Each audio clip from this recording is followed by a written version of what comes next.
Right then guys, Bournemouth Town Centre, and I am here today to take a bus over to Swanage. It's the number 50 service and it is called the Purbeck Breezer. Nothing much exciting about that, you might think. Well, I beg to differ, because this bus actually goes on a ferry. Do you want to see what that's like? Well, come with me. We'll go down to the stand and I'll see you on the top deck.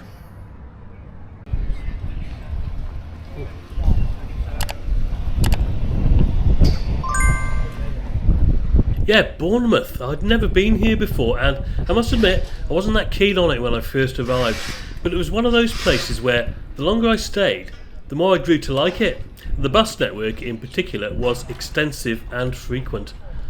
Now, Stand T was the departure point for our service today, and as you can see here, the Purbeck Breezer is only one of several breezer routes operated in this part of the world during the summer. I'll come on to the other services in a short while. For the Purbeck Breezer number 50 service, there is a handy timetable displayed on the stand itself. Buses were running every half an hour or so during the day at the time of my visit.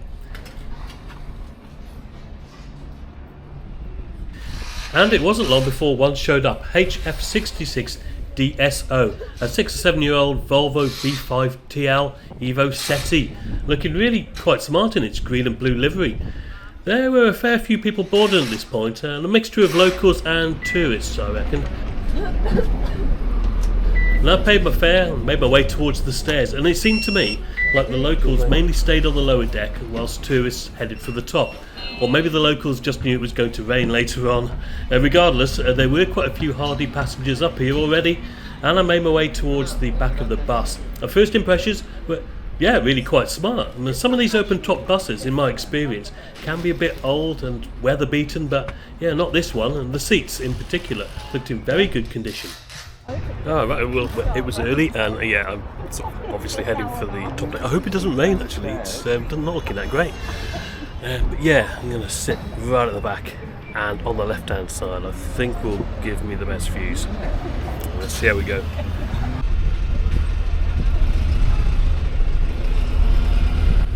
We set off past many other bus stops in this part of the town, and with views of the lower gardens to our left.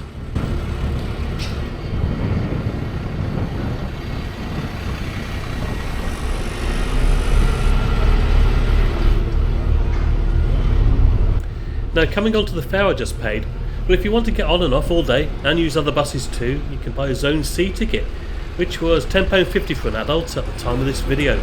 Well, that will get you all the way to Swanage, but obviously you can hop on and off as much as you want.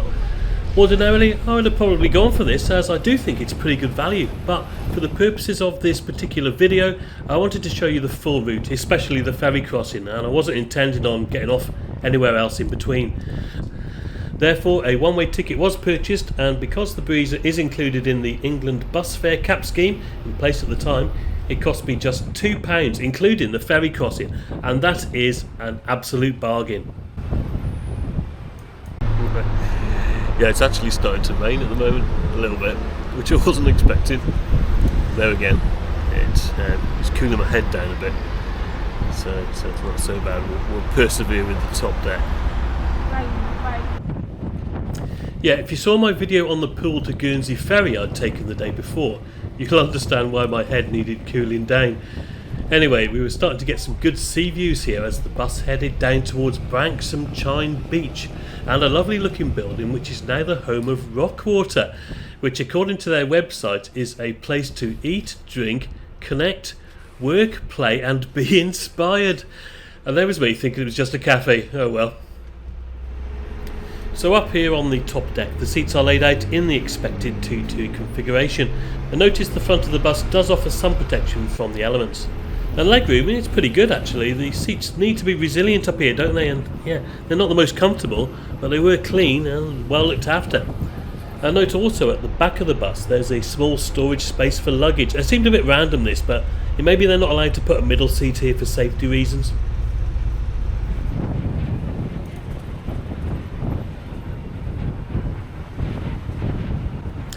Going past some really nice houses here as we head towards Poole Harbour. Of course, being up here on the top deck, you do get some excellent views of all of this if you are interested in staring at other people's property. I am, sometimes.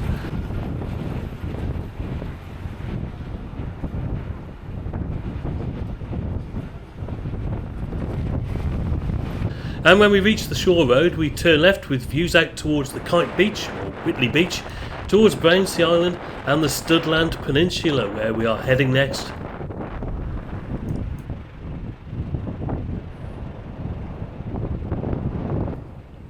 As we pull up to another bus stop, we're joined by the Harbour Breezer, the number 60 service that operates between Rockley Park and Sandbanks. Now there is also the Jurassic Breezer, service numbers 30 and 31, another Purbeck Breezer, number 40 this time, and the Beach Breezer, number 70. The routes and destinations are probably best illustrated on this map here, and yeah, as I understand it, they're all covered in your Zone C ticket. And like I said before, in my opinion, this ticket is great value at £10.50. To be perfectly honest, there's probably too much to do in a single day, really. We're not too far away now from the most glamorous part of the trip, and no, I'm not talking about the over-the-top houses occupying the narrow strip of land overlooking Cubs Beach to my left here. I am of course referring to the Sandbanks chain ferry that's going to be taking us across the water at the mouth of Port Harbour over to the Studland Peninsula on the other side. As we round the corner here, we're basically at the end of the road where queuing traffic await the next ferry's arrival.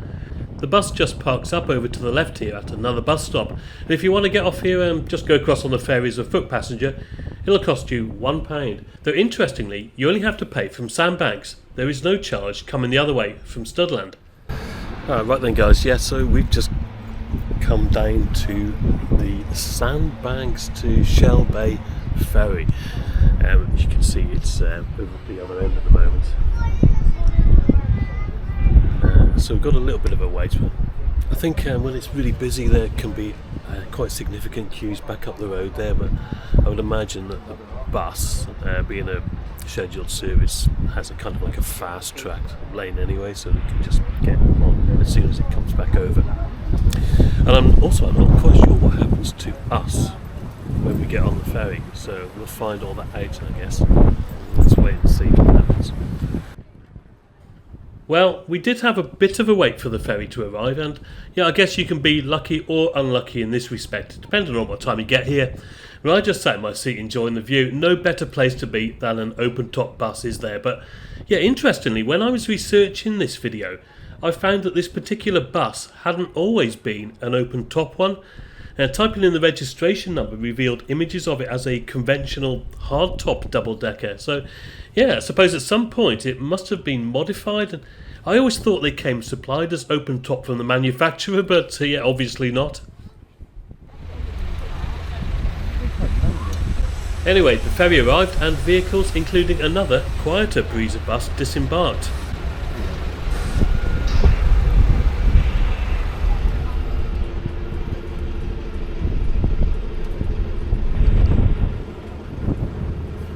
We were soon waved aboard and made our way slowly towards the ferry, being directed to a position fairly central in the vehicle lanes, of which there were 4.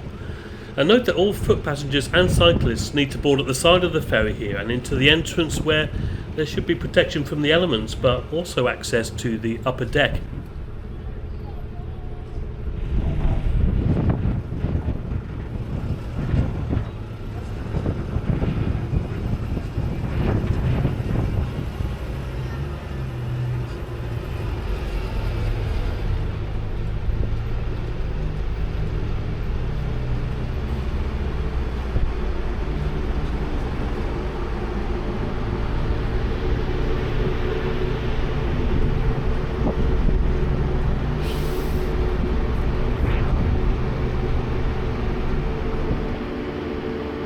And it was quite busy going this way, and there was just enough room to squeeze a coach on near the back, and then the other gate was closed and we were off.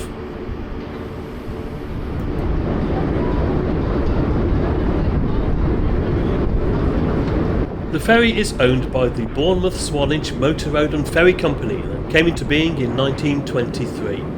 And this ferry, the Bramblebush Bay, is the 4th one to have been used on the crossing, having entered service brand new in 1994. Now, unusually perhaps, it is the first of the ferries to actually have been given a name. It's 242 feet in length and has a capacity of 48 cars. I was interested to see how a chain ferry works, though I presume it's guided and or propelled by the chain, which is connected to both sides of the shore. I did notice that a black ball was hoisted by the bridge during the crossing, and once we got to the other side, it was lowered back down again, and this must have been something to do with it, surely. Bus passengers had to remain on board for the duration of the crossing, which was fine, even though I was a little bit interested in exploring the rest of the ferry. It's only about a 5-minute crossing though, so yeah, it doesn't really give you much time to get off and do that kind of thing. Now I'm thinking there may have been a stay inside your vehicle type rule anyway for everyone, but yeah, I'm not 100% sure on that. And talking about buses on ferries, I learnt afterwards that in 1986 a Bournemouth to Swanage bus did actually run down the ramp and ended up in the sea. The ferry at the time, which would have been the third one, had to pin it back to stop it drifting off and becoming a hazard to navigation for other shipping. Unfortunately, there were no casualties. And then 10 years after that, Brittany Ferries MS Barfleur broke one of its chains. It's quite narrow here, isn't it? But the channel must be deep enough for these larger ferries to squeeze through. But maybe there's a lot of dredging required to keep the entrance accessible. But yeah, another question I've got here. Do the chains actually sit on the seabed, or are they suspended in the water? Now, I'm curious to know more, and yeah, if you can enlighten me and others, please feel free to comment below. That would be much appreciated. Anyway, it was time to disembark. Note that black ball thing I was talking about earlier has been lowered at this point. Now straight off the ferry you have the fantastic looking Shell Bay here to your left, and the ferry company also own this stretch of road, so there can be a bit of a wait as vehicles pay the ferry fare at the toll booths located just up from here.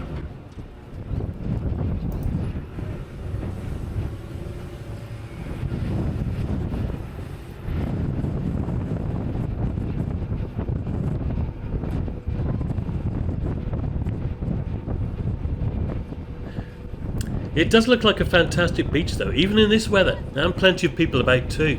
This area is owned and managed by the National Trust. There is a visitor centre and a naturist beach over in the distance there behind the trees. A bit cold for that kind of thing today though, I reckon. That was quite good fun, wasn't it? Yeah. Chain ferry. Probably takes about 5 minutes to make the crossing. Something like that anyway.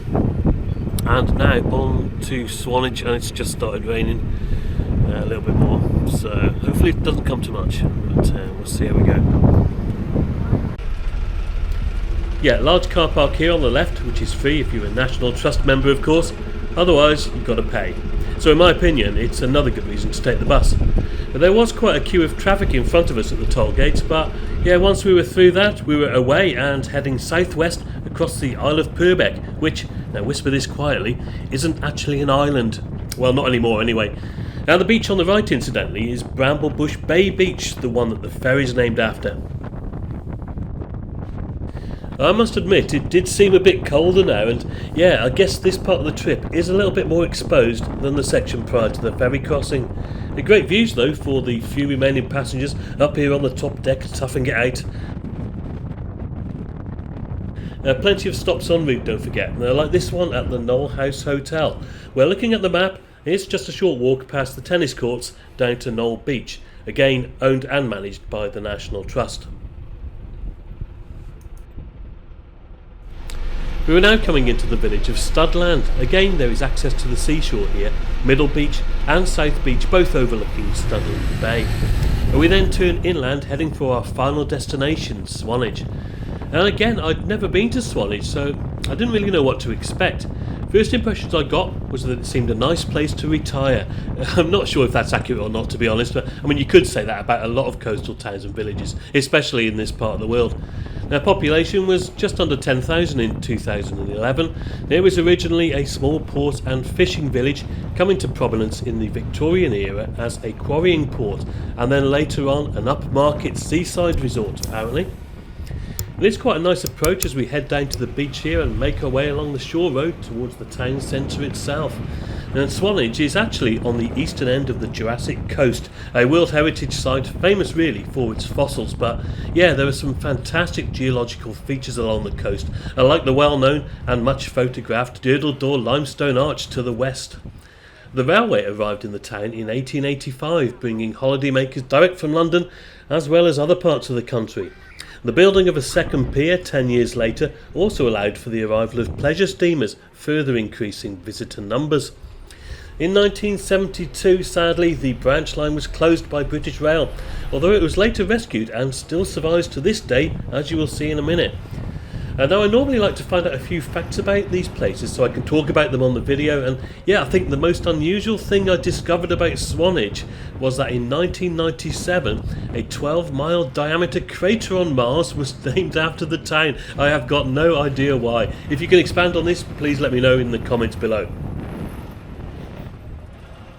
I spent an hour or so in the town after I'd got off the bus, and yeah, I found it to be quite a thriving and pleasant place overall. I'll tell you what, there were plenty of places to eat and drink, absolutely rammed most of them were too. And the rest of the shore road here is closed off to traffic, which is good, and so we turn right and head up the Victoria Road heading towards the station. We paused briefly on the approach, allowing for some great views down the railway tracks to our right, and then it was just a case of swinging around past the Co-op to our final stop, right outside Swanage railway station. I must say, this was a really nice surprise at the end here. What a fantastic looking building and heritage railway, and of course, if you time it right, you can get straight off the bus and onto the train, and that will take you all the way over to Corfe Castle, another impressive visitor site.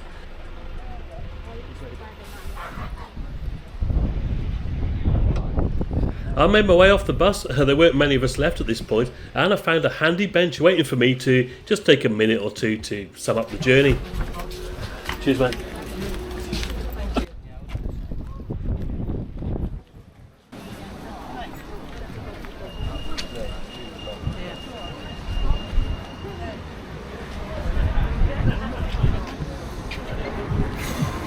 Right guys, what did you think of that? The Purbeck Breezer service number 50, all the way from Bournemouth to Swanage, and actually it drops you off right outside Swanage railway station, which I think is a heritage railway. I know nothing about this, but I'm definitely going to have an explore. And I'll tell you what, that is the best £2 that I have spent for ages. It took about an hour and a quarter in the end because of the wait for the ferry.